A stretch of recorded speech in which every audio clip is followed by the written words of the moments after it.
ഇരുട്ടിലായിപ്പോയ ഒരു കണ്ണ്. 19 വയസ്സ് മാത്രം പ്രായമുള്ള ആ കുട്ടിക്ക് ഇനി ഒരിക്കലും ലോകത്തെ പഴയതുപോലെ കാണാൻ കഴിഞ്ഞുവെന്ന് വരില്ല. പോലീസിന്റെ പെല്ലറ്റ് തറച്ച ആ കണ്ണിൽ ഈ രാജ്യത്തിന്റെ മനസാക്ഷിക്കാണ് മുറിവേറ്റത്. ജന്തർ മന്ദറിലെ റോഡിൽ ചോര വീണപ്പോൾ, ലാത്തിയേറ്റ് കുട്ടികൾ നിലവിളിച്ചപ്പോൾ, കണ്ണീർ വാതകത്തിൽ ശ്വാസം മുട്ടിയ യുവത്വം ഞങ്ങൾ വെറുതെ വിടൂ എന്ന് കേണപ്പോൾ, സത്യത്തിൽ നമ്മെ നിരാശയിലാഴ്ത്തിയ ഏറ്റവും വലിയ സംഗതി എന്തായിരുന്നു?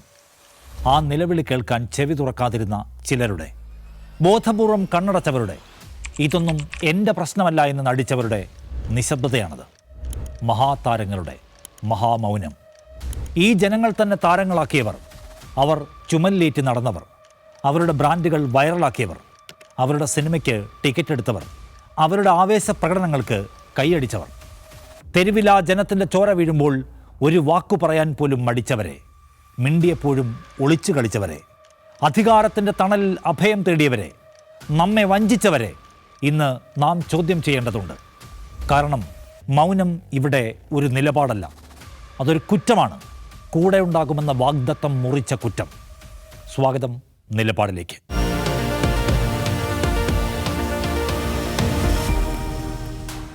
മുള്ളു തറച്ച ലാത്തികൾ രക്തം ചിതറിച്ച ആദ്യ ദിവസങ്ങളിൽ നമ്മുടെ താരലോകം എവിടെയായിരുന്നു?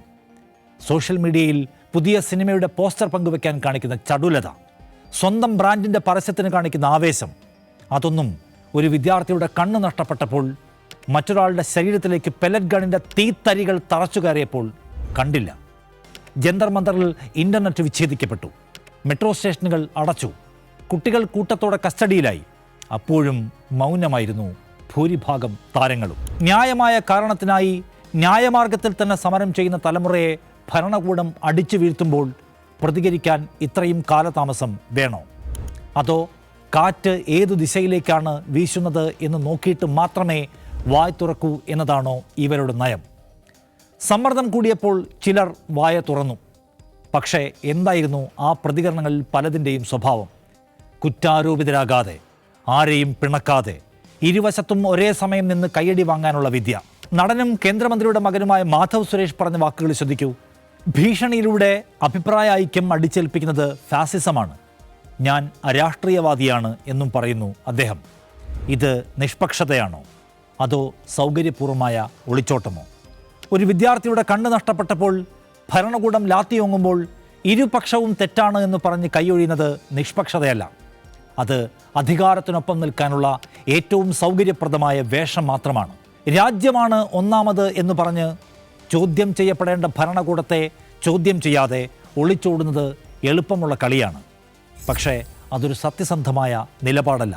ഭരണകൂടം തന്നെയാണ് രാജ്യം എന്ന ഫാസിസ്റ്റ് സിദ്ധാന്തം ഒളിച്ചു കടത്തുന്ന ഇത്തരം ഒറ്റ താരങ്ങളെ പുതിയ തലമുറ കണ്ണുനിറയെ കണ്ടിട്ടുണ്ട്. അവർ അത് മറക്കില്ല. വിസ്മയ മോഹൻലാൽ എന്ന യുവനടി ധൈര്യപൂർവ്വം വിദ്യാർത്ഥികൾക്കൊപ്പം നിന്നു. ഭരണകൂടത്തിൻ്റെ അടിച്ചമർത്തലിനെ ശക്തമായ ഭാഷയിൽ തന്നെ അവർ ചോദ്യം ചെയ്തു. അതിന് അവർക്ക് കിട്ടിയതെന്താണ്? മോദി ഭക്തരായ വിദ്വേഷ കൂട്ടത്തിൻ്റെ കടുത്ത ആക്രമണം. വിസ്മയയ്ക്ക് രാഷ്ട്രീയം അറിയില്ല എന്നായിരുന്നു മുൻ പട്ടാളക്കാരനും സിനിമാ സംവിധായകനുമായ മേജർ രവിയുടെ പ്രതികരണം. അവൾ ഒരു പാവം കുട്ടിയാണെന്ന്, സമരത്തിന് പിന്നിൽ വിദേശ ഫണ്ടിംഗ് ആണെന്ന്.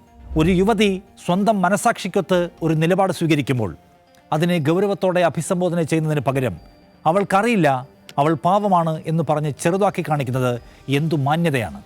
ഒരു സ്ത്രീയുടെ രാഷ്ട്രീയ ബോധ്യത്തെ അപമാനിച്ചുകൊണ്ട് നിരത്തിവെക്കുന്ന ഈ വാചകങ്ങൾ ആരെ പൊതിഞ്ഞു പിടിക്കാനാണ്? എല്ലാം ജനം കാണുന്നുണ്ട്.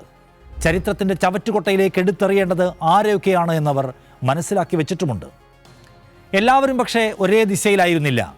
നടിയും സോഷ്യൽ മീഡിയ ഇൻഫ്ലുവൻസറുമായ പേളി മാണി വിദ്യാർത്ഥി പ്രക്ഷോഭത്തിനെതിരായ നിലപാട് പരസ്യമായി തന്നെ സ്വീകരിച്ചു. അക്രമ സംഭവങ്ങളിൽ നിന്ന് വിദ്യാർത്ഥികൾ പിന്മാറണമെന്നും ജീവനാണ് പ്രധാനമെന്നുമുള്ള അവരുടെ കുറിപ്പ് ഭരണകൂടത്തിൻ്റെ അതിക്രമത്തെ ചോദ്യം ചെയ്യാതെ സമരക്കാരെ മാത്രം ഉപദേശിക്കുന്നതായിരുന്നു. ഒരു കണ്ണ് നഷ്ടപ്പെട്ട വിദ്യാർത്ഥിയെക്കുറിച്ചല്ല, ലാത്തി വീണ കുട്ടികളെക്കുറിച്ചല്ല, പെല്ലറ്റ് ഗണ്ണിനാൽ ചോര തെറിച്ച സഹോദരനെക്കുറിച്ചല്ല അവരുടെ ആധി. ജീവൻ കളയരുത് എന്ന ഉപദേശം. ആ ഉപദേശം ആർക്കാണ് അവർ ആദ്യം കൊടുക്കേണ്ടിയിരുന്നത്? ജീവൻ എടുക്കാൻ ശ്രമിക്കുന്നവരോട് നിർത്തൂ എന്ന് പറയാതെ, മുന്നിൽ പെടാതെ മാറൂ എന്ന് സമരക്കാരെ ഉപദേശിക്കുന്ന അറുപിന്തിരിപ്പൻ ഭരണകൂട ദാസ്യം. ദില്ലിയിൽ കൊല്ലപ്പെട്ട നിർഭയയോട് രാത്രി എന്തിന് നിരത്തിലിറങ്ങിയെന്ന് ചോദിച്ച മനുഷ്യത്വരാഹിത്യത്തിൻ്റെ അതേ ശബ്ദം. 1947 മുൻപായിരുന്നുവെങ്കിൽ ജാലിയൻ വാലാബാഗിൽ വെടിയേറ്റവരോട് എന്തിന് ജനറൽ ഡയറിൻ്റെ മുന്നിൽ പോയി നിന്നു എന്നും ചോദിച്ചേനെ ഈ കൂട്ടം. പേപ്പർ ലീക്കിനെതിരെ സമരം ചെയ്യുന്ന വിദ്യാർത്ഥികളോട് കാവ്യാണ് എനിക്കിഷ്ടം എന്ന് പറയുന്ന പേളി മുള്ളുലാത്തിക്കാരുടെ കൂടെയാണെന്ന് വ്യക്തമാക്കി കഴിഞ്ഞു. അഹമ്മദാബാദിൽ നിന്ന് ക്രെഡിറ്റായ പണമോ ഇടിപ്പടയുടെ കണ്ണുരുട്ടലോ ഈ വഞ്ചനാക്കുറ്റത്തിന് കാരണമെന്ന് അവർ തന്നെ പറയട്ടെ. പക്ഷേ ഒരു തലമുറ എല്ലാം ഓർത്തുവെച്ചിട്ടുണ്ട്. നാളെ ഒരു സ്നേഹ വെളിച്ചം പുലരുമ്പോൾ ജനാലകളെല്ലാം അടച്ചുവെച്ച് ഇത്ര കാലം നമ്മെ ഇരുട്ടിലാക്കാൻ പണിയെടുത്തിരുന്ന രാക്ഷസ ദാസ്യർ ആരൊക്കെയായിരുന്നുവെന്ന് നിശ്ചയമായും അവരോർക്കും. ദശകങ്ങൾക്ക് മുൻപ് കോൺഗ്രസ് ഭരണകാലത്ത് അടിയന്തരാവസ്ഥയ്ക്കും അഴിമതിക്കും അനീതിക്കുമെതിരെ ശബ്ദമുയർത്താൻ ബോളിവുഡിലെ പല വലിയ താരങ്ങളും തയ്യാറായിരുന്നു. അമിതാഭ് ബച്ചനെ പോലെയുള്ളവർ അക്കാലത്ത് രാഷ്ട്രീയത്തിൽ സജീവമായി ഇടപെടുകയും അഭിപ്രായങ്ങൾ പരസ്യമായി പറയുകയും ചെയ്തു. പോലീസ് ലാത്തിച്ചാർജുകളിൽ അദ്ദേഹത്തിൻ്റെ ഹൃദയം മുറിഞ്ഞിരുന്നു. ആരെയും പേടിക്കാതെ അത് തുറന്നു പറഞ്ഞിരുന്നു. ഇന്ന് രാജ്യ തലസ്ഥാനത്ത് വിദ്യാർത്ഥികൾ തലപൊട്ടി വീഴുമ്പോൾ അതേ താരങ്ങളിൽ മിക്കവരും അസാധാരണമായ മൗനത്തിലാണ്. ഭരണം മാറിയപ്പോൾ അവരുടെ മനസാക്ഷിയും മാറിയോ? അതോ അന്ന് സംസാരിക്കാൻ എളുപ്പമായിരുന്നു, ഇന്ന് സംസാരിച്ചാൽ അതിന് വില കൊടുക്കേണ്ടി വരും എന്നതാണോ വ്യത്യാസം? പുതിയ തലമുറ ഭയത്തിൻ്റെ മൂടുപടം വലിച്ചു കീറുമ്പോൾ അതേ പേടിക്കരിമ്പടം വലിച്ചെടുത്ത് പുതച്ച് കൂനിക്കൂടിയിരിക്കുന്നു താരരാജാക്കന്മാർ. എന്തുകൊണ്ടാണ് ഈ മൗനം? ഉത്തരം ലളിതമാണ്. ഭയം. അവാർഡുകൾ നഷ്ടപ്പെടുമോ എന്ന ഭയം, സെൻസർ ബോർഡിൻ്റെ കത്രിക വീഴുമോ എന്ന ഭയം, അടുത്ത സിനിമയ്ക്ക് അനുമതി കിട്ടാതെ പോകുമോ എന്ന ഭയം, എൻഫോഴ്സ്മെൻറ്റ് ഏജൻസികളുടെ വാതിൽ മുട്ട് കേൾക്കുമോ എന്ന ഭയം. നാടിൻ്റെ ഭരണഘടനാ മൂല്യങ്ങൾ ആക്രമിക്കപ്പെടുമ്പോൾ, ജനാധിപത്യത്തിൻ്റെ അടിസ്ഥാന തൂണുകൾ ഇളകുമ്പോൾ, സ്വന്തം സുരക്ഷിതത്വവും സ്വകാര്യ നേട്ടങ്ങളും മാത്രം നോക്കി മിണ്ടാതിരിക്കുന്നവർ, അവർ ചരിത്രത്തിൻ്റെ ഏത് താളിലേക്കാണ് ഇടം പിടിക്കാൻ പോകുന്നത് എന്ന് സ്വയം ആലോചിക്കട്ടെ. ജന്തർ മന്ദറിൽ ലാത്തിയടിയേറ്റ കുട്ടികൾക്ക് ഒരു PR ടീമില്ല, ഒരു ബ്രാൻഡ് ഇമേജും സംരക്ഷിക്കാനില്ല, അടുത്ത സിനിമയുടെ റിലീസ് കാത്തിരിക്കാനില്ല. അവർക്കുള്ളത് അവകാശബോധമുള്ള ഒരു ജീവിതം മാത്രമാണ്. അതിൻ്റെ ഭാവിക്ക് വേണ്ടിയാണ് അവർ തെരുവിലിറങ്ങിയത്. നിഷ്പക്ഷത എന്ന ആഡംബരം അവർക്കില്ല, കാരണം അവരുടെ ജീവിതം തന്നെ അപകടത്തിലാണ്. പക്ഷേ കോടികൾ സമ്പാദിച്ച ലക്ഷക്കണക്കിന് ആരാധകരുള്ള താരങ്ങൾക്ക് ഈ നിഷ്പക്ഷത എന്ന ആഡംബരം താങ്ങാൻ കഴിയും.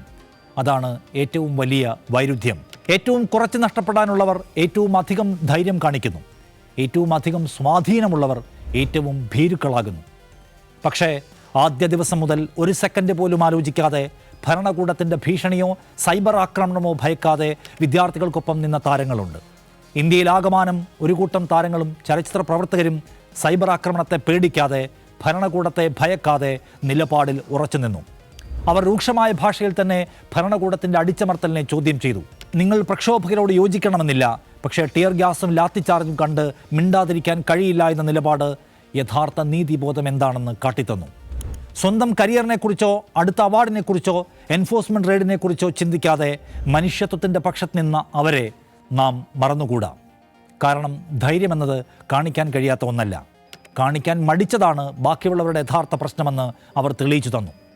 മൗനം ഒരു നിർബന്ധമല്ല, ഒരു തെരഞ്ഞെടുപ്പ് മാത്രമാണ് എന്ന്. ഒരു കണ്ണ് നഷ്ടപ്പെട്ട ആ 19കാരൻ ഇനി ഒരിക്കലും ഈ ലോകത്തെ പഴയതുപോലെ കാണില്ലായിരിക്കും. ലാത്തിക്കടിയേറ്റ നൂറുകണക്കിന് കുട്ടികളുടെ ശരീരത്തിലെ പാടുകൾ ഉണങ്ങിപ്പോയേക്കാം. പക്ഷേ ഈ നിശബ്ദതയുടെ പാടുകൾ ഒരിക്കലും മായില്ല. ഈ നാടിനെ, ഈ ജനത്തെ ഉപയോഗിച്ചാണ് ഓരോ താരവും ഉണ്ടായത്, ഉയർന്നത്. ഓരോ കയ്യടിയും ഓരോ ടിക്കറ്റും ഓരോ ഫോളോവറേയും തന്നത് ഈ മനുഷ്യരാണ്.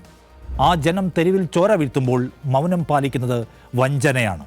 ഇന്ന് സൗകര്യപൂർവ്വം മിണ്ടാതിരുന്നവരെയും കൂസലില്ലാതെ അധികാരത്തിനൊപ്പം നിന്നവരെയും ധൈര്യപൂർവ്വം ശബ്ദമുയർത്തിയവരെയും ഈ നാട് ഓർത്തുവെക്കും. കാരണം ഭയന്ന് മൗനം പാലിച്ചവർക്കും അധികാരത്തിൻ്റെ തണലിൽ അഭയം തേടിയവർക്കും ചരിത്രത്തിൻ്റെ മുന്നിൽ ഒരു ഉത്തരം കൊടുക്കേണ്ടി വരും. നാട് നിലവിളിച്ചപ്പോൾ നിങ്ങൾ എന്തുകൊണ്ട് മിണ്ടിയില്ല എന്ന്. നിലപാട് പൂർണ്ണമാകുന്നു. നന്ദി.